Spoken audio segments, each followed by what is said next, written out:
with a view from another great airport company, and that's TAV Airports, part of Group ADP.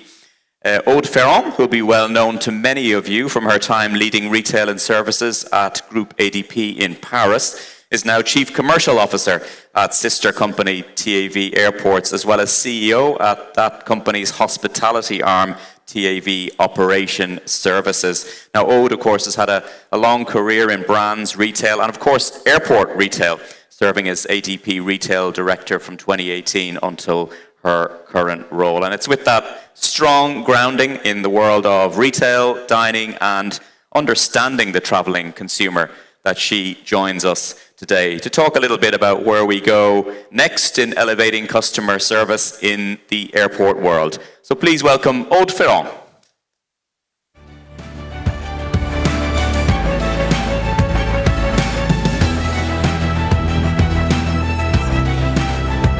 Aude, good to see you. Please take a seat. Good morning.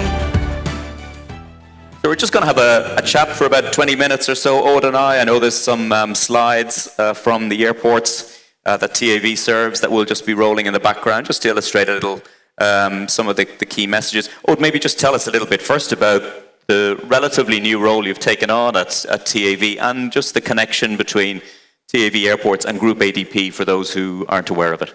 Yes, thank you to have this opportunity to talk about hospitality. So, yes, just arrived in Istanbul 2 months ago to work for TAV. TAV is, as you said, a member of Group ADP. And TAV and ADP have the same key pillar in their strategy, which is customer experience. So from retail to lounges, same ambition, same challenge, how to improve the customer experience. So at TAV Airport, we operate 15 airports, mainly Turkey, Tunisia, Europe, Central Europe and Central Asia.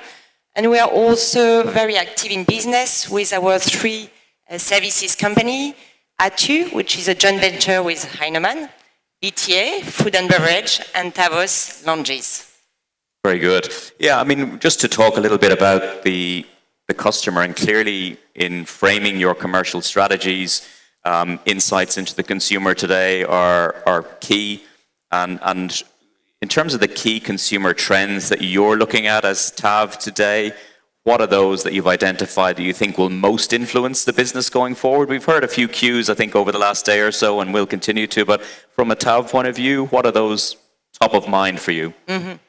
So we really want to create memorable experience and throughout all the travel. So it has been said already yesterday, but satisfied traveler, it's a valuable customer.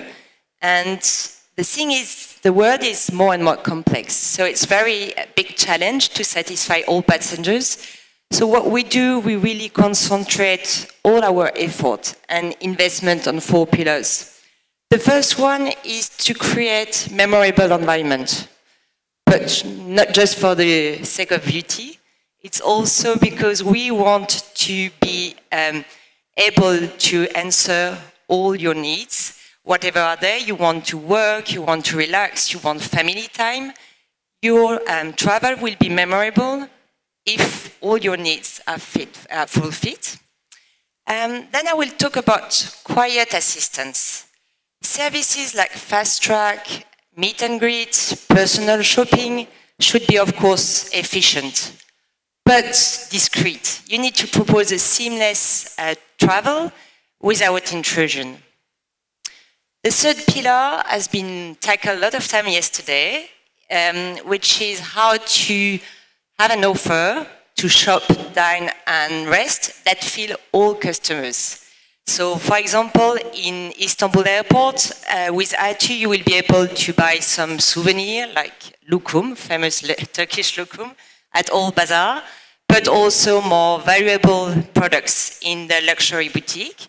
And with BTA, you will have a nice taste of Turkish food with Anadolu restaurant, but also grab and go with all the international brands that you can find. And the last one is service. I mean, service is key. However, it has to be personalized. That's why we try to tailor to get really personalized service in the duty-free, but also in the lounges. And of course, you've got Wi-Fi, you can propose some nice food, but it goes even further. For example, in our lounge, we can propose a la carte menu, which is a way to say to your customer, we're going to offer you exactly what you want, exactly what you like. Yeah, it's an interesting, I mean, we talked a little bit about how we personalize the offer, and you're really trying to make that go much deeper in that. Sorry, is there just an issue with the sound? Okay, thank you. Thanks. Better? Can you hear me? I can hear you anyway, okay. So, but as long as everybody else can, that's the main thing.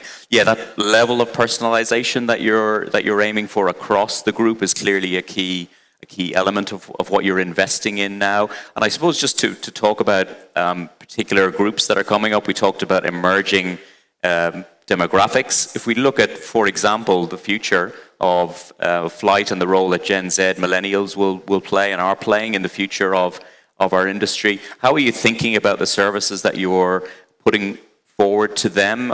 How deep is your understanding of these emerging groups, the younger travelers now, and how are you trying to adapt your services to those groups going forward? You're right. They have great expectations. It sounds is good? Yes? Yep. Just a little bit closer to you, sorry. Yeah. You hear that? Better. Okay, there we go. So they have great expectations. I would talk first about emotion. When you create experience, you need to create emotion, you need to create link between people, places, because they want to be part of a community. So we're trying to help them to share experience. They are much more in sharing experience than buying material goods. For example, in Bodrum, which is south of Turkey, in our lounge, we do a special partnership with an art gallery. And each season, the gallery is completely redecorated by the artists exhibiting in this gallery. Or we've got also nice partnership with really well-known beaches in Bodrum, and they're doing like signature cocktail. So you've got an Instagram-ready launch for them. Then we talked also about personalization. But this generation, they're really looking for customized experience that reflect who they are. They want to feel valued and care for who they are. You need to respect their differences. And I think there is another group this afternoon about sustainability, but it's key because this Gen Z generation, they're really aware of their impact on sustainability. And you know, in Europe, some of them have started to reduce the trip. So each travel has to be really meaningful. So you need to be really careful on that subject. So of course we have eco-design in our lounges. We propose organic food, locally served food, and we also push for local operation, animation to help them to feel more sustainable oriented. Yeah, the example, the Bodrum example, I know we covered it fairly recently in our platforms, is an interesting one, and I know so many more airports see the value of cultural works, artworks, craft, displaying those in the airports, but it's not simply about doing that as a token. It's much more a meaningful part of what the airport experience should be about, and clearly from a TAV point of view, that's a very important part of how you're thinking about the overall experience for the consumer. It's not just about the shopping and dining, it's the many things that complement it, right? Exactly. Yeah. I mean, you need to be really, sustainability is not anymore just one subject. It should be part of your global strategy, and you should live it and not just doing like kind of a small thing. Now, I know at TAV, and I've traveled through the airports many times, in Turkey in particular, you've got a very strong program of loyalty. We touched on this a little bit, one or two of the speakers yesterday.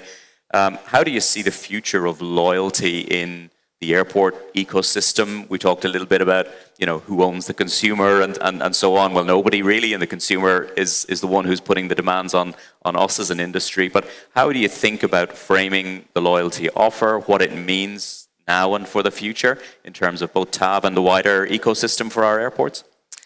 So I would say that loyalty is a never-ending story. You need to listen to understand and to answer to your customer and start again. So first, listening is more and more complicated because each category of passenger has its own way to talk to you. It could be Google review, it could be Instagram, it could be Twitter, or your own CRM tool. So you need to find the right way to answer to each of your customer. And then understand. Loyalty is not only about transaction, it's about connection. So you need to integrate technology. Technology for your passenger, it has been said yesterday with app, website, your passenger should feel comfortable with your app to find all the services. Then you will be loyal to your brand. And of course, technology for understanding all the data. At Tavos, we operating 90 lounges in 19 countries. So it's a lot of data.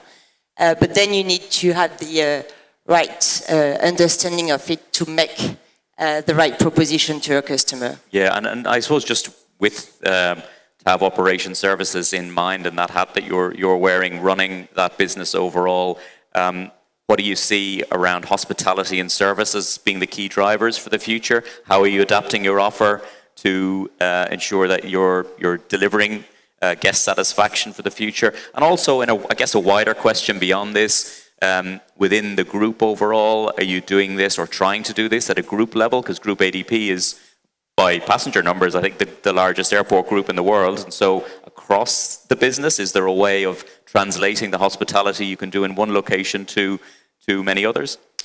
That's a great challenge we are all talking about.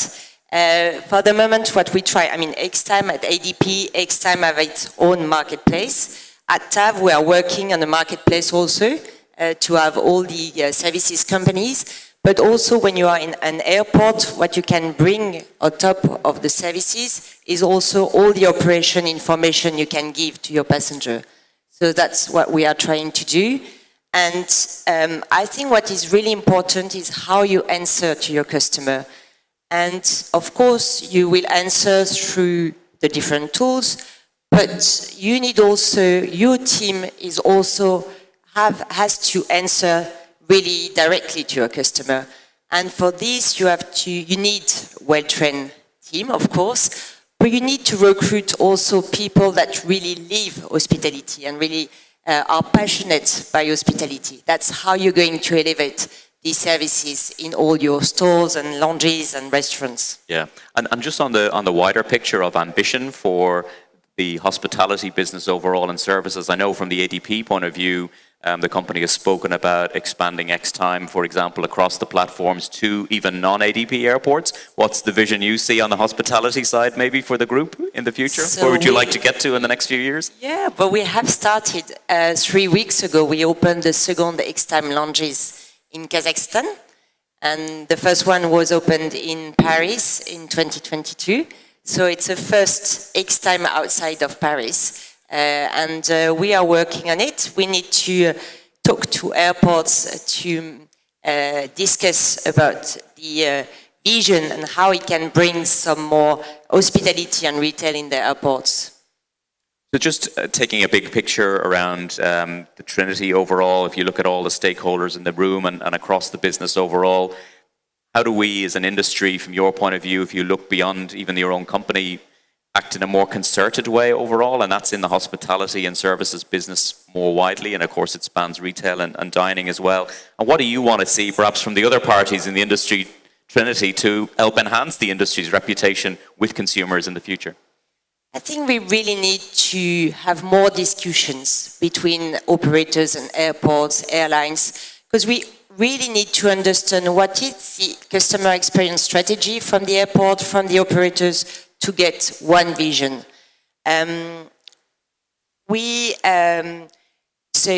this is how we can answer the best to the airports, to the operators, if we've got one vision.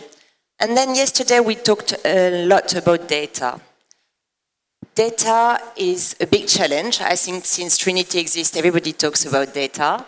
The main concern is if all stakeholders want all data from other stakeholders, then the discussion is closed because data is gold and nobody is happy to share all the data. So I think one of the challenge is for each stakeholder to really design the parameter of the data he needs to make the customer experience better. And then when you do this, you can share and everybody will be pleased to share the right data to the right stakeholder. So when you've got one vision shared between all stakeholders, when you have one, the critical data shared, then you should make it real. So we talked to it about phygital, digital, stores, online. I think it's an omni-channel journey that we need to create all together. So let's discuss about it.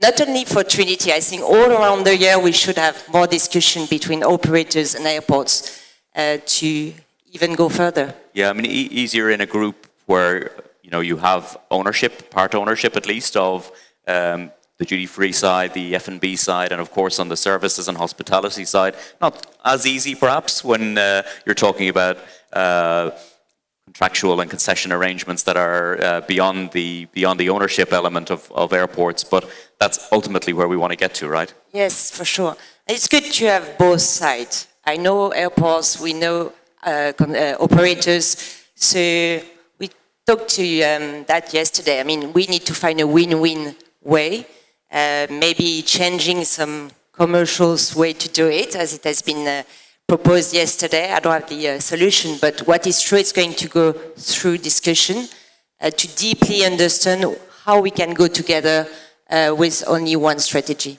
Good. Okay. Well, look, that's a great note. Win-win on which to end. Ode, many thanks indeed for joining us for a quick-fire discussion on the future of TAV operation services and TAV airports more widely. And we'll watch your future with great interest, of course. Ode Ferrand, many thanks indeed. Thank you. Thanks.